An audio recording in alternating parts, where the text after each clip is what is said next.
Well, hello there, and welcome once again to Mysteries, and Magics. It is Tutorial Tuesday, which means that you are here to see the tutorial on how to do the Organized Cards Magic effect. And that's exactly what we're going to get into right now. First of all, this effect is pretty much self-working.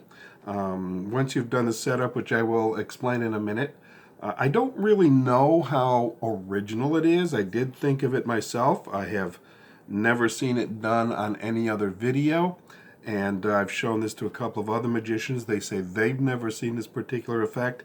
But once you see how it's done, you'll say to yourself probably the same thing I said to myself, is why hasn't anybody thought of doing this before? I really can't believe that no one has thought of doing this before I came along. So while it is kind of original to me, and I will kind of take that much credit, I can't really say that, somebody back in 1932 didn't come up with it first. So if anybody knows anything about the history of perhaps this effect, please let me know. All I know is that, as far as I'm concerned, the history started with me a few months ago. So anyway, the setup is very simple. If you saw the demo, you will remember that the cards are in black-red order all the way through. So when you take them out of the box, and you'll be taking them out of the box this way, and I'll get into that a little bit later, you take off the two jokers there. Those are the jokers. And of course what you're going to have then is every other card is a black card. And again, every other card between those is red. So you can then, and again I have to stay quiet while I do these shuffles because it does make a racket on the videos. You can then just easily shuffle them like this, and you'll notice that nothing, even though that's a black card, all right, with a black back, when you do the shuffle, I'll do this slowly,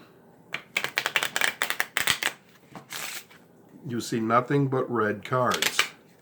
Okay, that's important. Okay, so is keeping the deck nice and squared off so that you don't accidentally flash the black cards. So how does that happen? Well, I'm going to tell you. If you're at all familiar with Svengali Decks, it's the same principle. I'm not going to get into Svengali Decks too deeply here. I just will show you my bicycle Svengali deck. I do have two Svengali decks, one bicycle and one from another manufacturer. And if you're familiar with the Svengali deck, you know that the face cards are alternating. Every other card is a key card. In this case, it's the Three of Hearts all the way through. And see that? The little instructions is the Svengali deck. The key cards are cut a little bit shorter than the main cards, the indifferent cards. You can't see it too well here. You can kind of look, I don't know if you can tell, I'll try to show it to you. Right here on along these tops, you can see the whites are pretty much the same, okay? But when you turn them over, you can kind of tell there is just a little bit of a difference. This is the three. Whoop. This is the three, and it is cut just a hair shorter, about a 1/16 of an inch shorter than the other card, which just happens to be a 4. And so you got that 1/16 of an inch, and the physics of it is that the shorter card will always stick to the back of the longer card, so that again with a Svengali deck you can do this shuffle and the cards will remain in the same every other order that you started with. The same principle applies here, except that with the black and red cards, the red cards are shorted. This is a shorted deck, and it's kind of a Svengali deck in reverse. So the red cards, you want the red cards on top, and as long as they stay on top, whenever you do a riffle or a shuffle, the red cards will stay on top. The the principle remains the same. This deck, though, oddly enough, this is the three of hearts. It shouldn't be the three of hearts, but it doesn't really matter. There's a jack of diamonds, the 10 of hearts. This deck is actually a normal deck other than being cut short by about a 1/16 of an inch.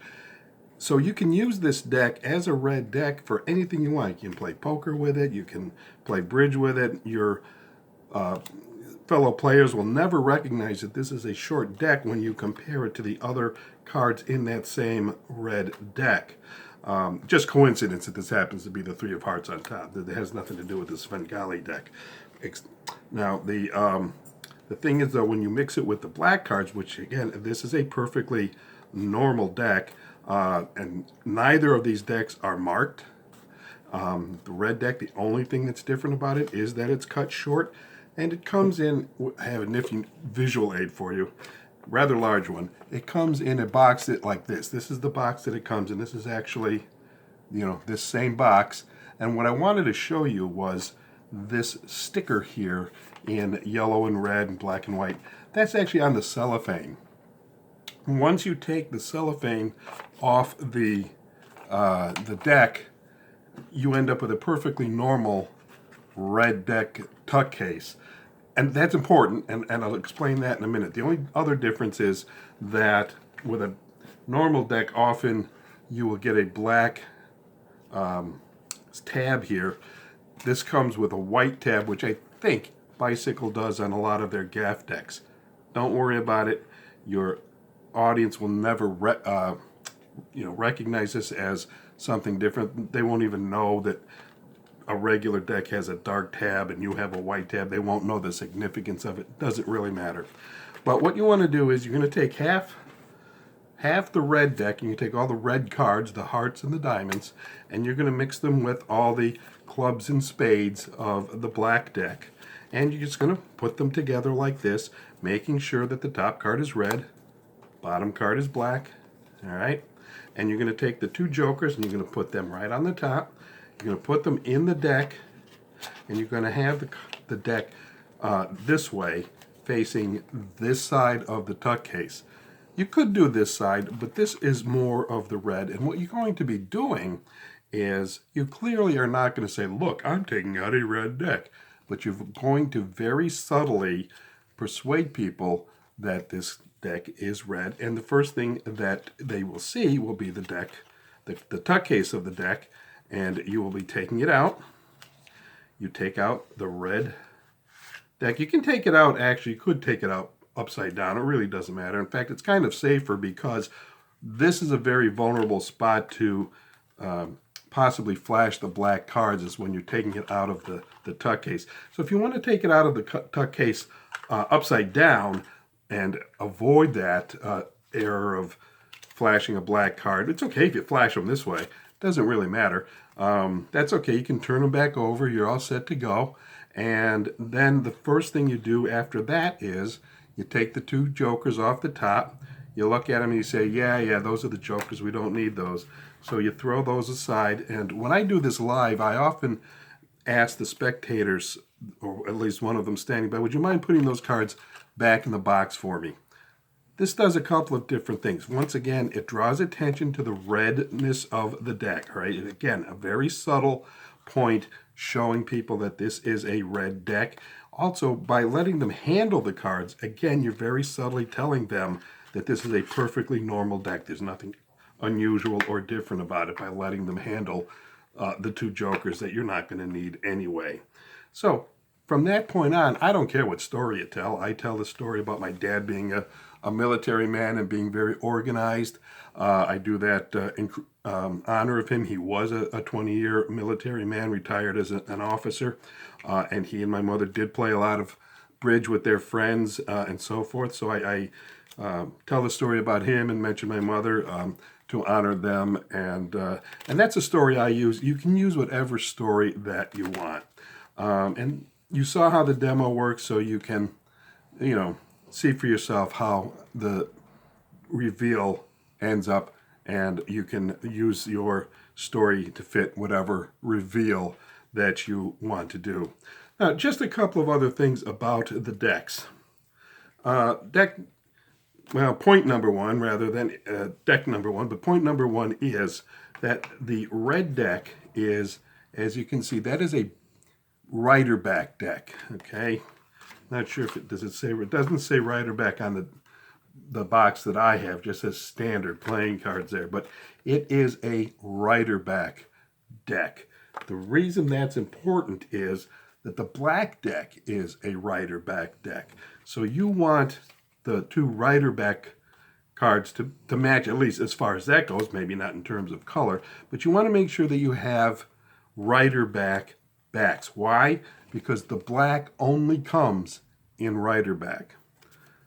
The red comes in a mandolin back, and there are also blue shorts that come in rider back and mandolin back.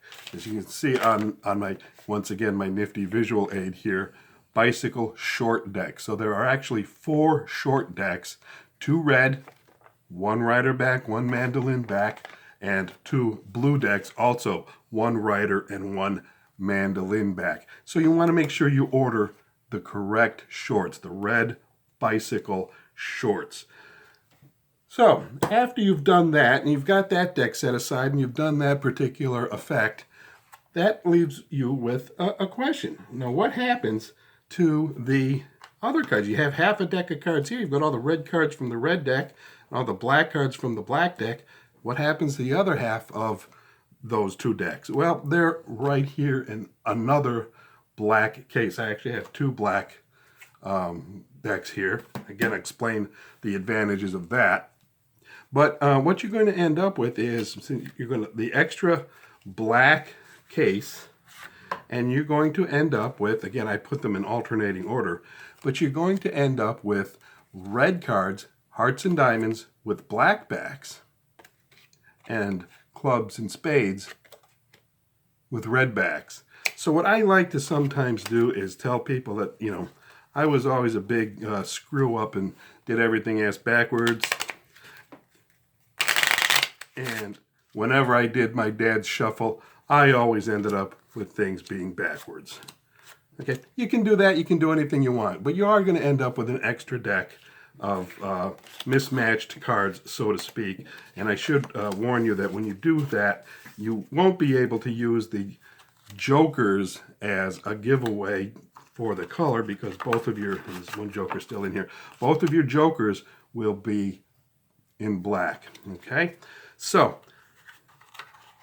you have that extra goofy deck that you can play around with, do whatever you want. Put it in another, you know, red box of some sort from another deck, swap off the boxes temporarily, that sort of thing. The reason I keep 2 black decks is because the black deck is really, really neat for turning into a marked deck. This is actually a marked deck that I marked myself.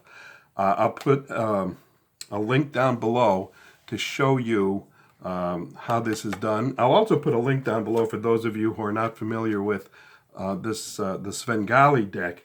I'll put that link down below as well. There are probably, I don't know, 22 gajillion videos on Svengali decks. I'll put a link to one down below to explain how that works if you're not really familiar with them. But also, I will also put a link showing you how to turn a regular bicycle deck, and that's all this is, just regular bicycle deck, just with black backs on them. And then you can turn the black one into a really nice marked deck, because the black ink, it fits just about any black ink pen. It's the easiest one to do of all the colors that bicycle makes. In fact, you can see, I'll try to point out a little bit here, right there. You can see maybe close, if you look closely, there's a missing little mark there where I marked it, and then this is going to be harder to see. There's another missing mark here, which tells me that this is the King of Spades. I don't know if you can see that or not. If you can't, I apologize. You know, maybe I don't know if the light helps any, but right there's a missing mark. And in this little circle, there's 4 marks in there. One of them is missing, indicating a spade. So that's what I like to do, is keep 2 decks. One is marked, ready to go.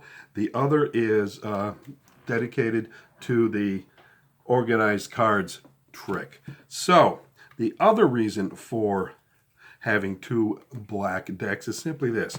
Bicycle makes a nice series of colored cards, of which the black deck is one of them. The drawback to the black deck is that it is the only one of those colored decks that does not have a whole bunch of nifty gaff cards to go with it. I'm going to do a video on those colored cards eventually, and you'll see what I mean. The only thing you get in the black deck is you get an ad card that looks like this. Okay, that's the ad card, and it's got the black back on the other side, as opposed to having ads on both sides, which they do a lot. And you can see what I've done here is, I don't know if you can see that tape, that's double-sided tape. So if you have two black decks, you can put them together, and there you go. You've got yourself a nice little, perfectly serviceable double backer for the black deck. So between the marked cards, marking them yourself, and that double backer, you have yourself a pretty nifty, usable, and serviceable magical deck of cards. So, next question, how much does all this cost? Well, the short decks go for $7.95, about $8 American. For those of you who are in other countries, that's exactly £6 sterling. In euros, it's €7.08, and up in Canada, $10.34, something like that. The black deck is much cheaper, half as much, $3.95 in America. That's about 2.98 British pounds, whatever that comes out to in pence and shillings and whatnot. €3.52 or so for the rest of Europe, and about $5.14 in Canadian. Well worth it. I have bought all my cards, including my Svengali deck for that matter, which goes for about $7.50 or so. But I have bought all of these cards at RP Magic Shop in Ludlow, Massachusetts, which sponsors this channel. Thank you so much, RP Magic Shop. Anybody who wants to order these can do so by going to his website at www.rpmagicshop.com. Again, I will put a link down below so you can check it out. Orders within the United States of $40 or more get free shipping. This gets you about halfway if you order two black and a short red to do this magic effect. So there you go. That's it. That is the organized cards trick. Check out RP Magic Shop if you want to order these. And that's it. Next time we will be doing another magic effect. This time we'll be doing it with dice. So that's it for now. This is Mysteries and Magic saying thank you for coming by and watching. If you like what you saw, hit the like button, whichever side that it's on there. Leave a comment, both good and bad. I'm willing to listen to and read everything that you have to say. And always remember, always leave them baffled.